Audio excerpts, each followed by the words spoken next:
Un riff de guitare bien lourd, une batterie qui cogne, et une voix qui hurle sa rage. Voilà le programme. Aujourd'hui, on va décortiquer une chanson coup de poing, un vrai pamphlet musical qui vise un seul et unique ennemi, un ennemi que tout le monde connaît, les impôts. Bref, on plonge dans l'anatomie d'un cri, l'autopsie d'une colère mise en musique. Et ça commence, sans détour, sans intro, direct. Le premier couplet, c'est un uppercut, 3 lignes, pas une de plus. C'est direct, c'est accusateur, le mot est lâché, taxe. Et le verbe choisi, c'est bouffer, ça vous dévore. L'énergie est complètement brute, l'accusation elle est totale. Bon, eh bien, le ton est donné, que la bataille commence. Alors, dans le rock, ce qui fait qu'un morceau reste en tête, c'est souvent le riff, pas vrai? Cette petite phrase de guitare, toute simple, obsédante, qui tourne en boucle. Eh bien, cette chanson, elle a ça. Mais son riff à elle, il n'est pas seulement musical. Il est lyrique. C'est une phrase qui revient, qui insiste, qui martèle le message jusqu'à ce qu'il soit gravé dans le crâne. Le voilà, ces fameux riffs. Encore des taxes. C'est ça le refrain. Le cœur qui bat la mesure de la colère. Juste 2 mots, qui tournent en boucle. Un peu comme un disque rayé, ou plutôt comme une facture qui revient encore et toujours. C'est une plainte qui a un rythme, une complainte qui se transforme en slogan. Et un slogan, c'est impossible à ignorer. Bon, après le slogan, la chanson va plus loin. On passe de la plainte générale, un peu floue, à quelque chose de très précis. On va quantifier la douleur. On ne dit plus seulement « c'est trop », non, on va donner un chiffre, un poids, histoire de rendre la charge bien concrète, bien palpable, et, presque insupportable. Et voilà, l'adversaire a un nom, le fisc. Et l'affirmation, elle est d'une violence, plus de la moitié. Là, on ne parle plus d'une simple taxe, c'est carrément une amputation. La chanson, elle n'est pas là pour faire dans la dentelle, hein. Elle cherche le choc. C'est un électrochoc balancé sur un gros accord de guitare saturé. Et ce cri, on peut le visualiser. Regardez, l'image est simple, binaire. Le graphique, il ne cherche pas à raconter d'histoire. D'un côté, ce qui est pris, de l'autre, ce qui reste. C'est simple, c'est visuel, c'est mathématique. La perte devient immédiate. C'est un peu la bande-son d'une fiche de paix qui fait mal à voir. Les paroles, elles continuent de peindre un tableau assez noir, une sorte de spirale infernale. Ici, les impôts, ce n'est pas juste un prélèvement. Non, c'est présenté comme la cause directe de la pauvreté.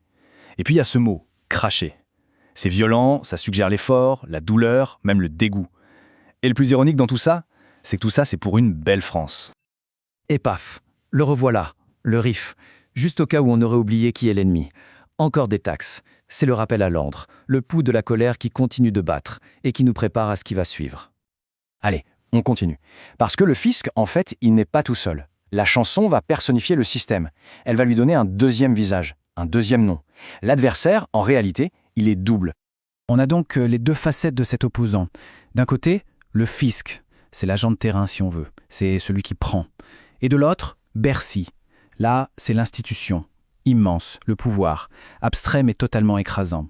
Pour faire simple, l'un c'est le bras qui saisit, l'autre c'est la tête qui donne les ordres. Et c'est là qu'on arrive à un point de bascule. La chanson, elle change de nature. Ce n'est plus juste une plainte, même enragée, non. Ça devient un véritable appel à la rébellion, un manifeste pour la désobéissance civile. Le ton change complètement, on passe de la rage à l'appel à l'action. Et ce n'est pas juste un vague appel, non, il y a un plan d'action, en 3 étapes, très claires.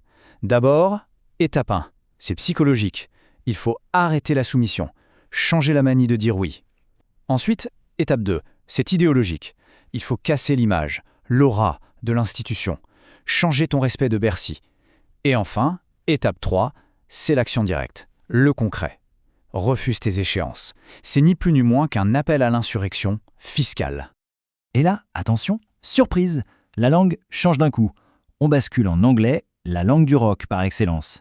Et c'est pour un jeu de mots qui est juste brillant. Robbing, ça sonne exactement comme robbing qui veut dire voler. Sauf que to robe, ça veut dire revêtir, comme mettre une robe de juge, une robe d'avocat. C'est donc un vol, mais un vol qui s'habille de légalité, un vol en col blanc. L'idée est juste géniale. Bon, au final, que retenir de tout ça? Que représente vraiment cette chanson? Au-delà des paroles qu'on vient de voir, c'est une vraie pièce d'art contestateur. Et elle utilise une forme bien particulière pour faire passer son message avec un maximum d'impact. En fait, c'est ça la clé. La chanson prend tous les outils classiques du rock pour transformer une plainte politique en un hymne. On a le rythme, simple pour que tout le monde puisse le reprendre en chœur, on a la répétition pour bien marteler le slogan dans toutes les têtes, et on a la rage évidemment, qui sert de carburant. La musique ici, ce n'est pas juste un emballage, la musique c'est le message. Et ça nous laisse avec une question en suspens, une question finale. Le cri d'une chanson, est-ce que ça peut vraiment faire trembler un État? C'est toute la question, finalement, du pouvoir de l'art face au pouvoir politique. Est-ce qu'une simple mélodie, accompagnée de quelques mots bien sentis, peut réellement inspirer le changement, ou du moins allumer la mèche de la rébellion?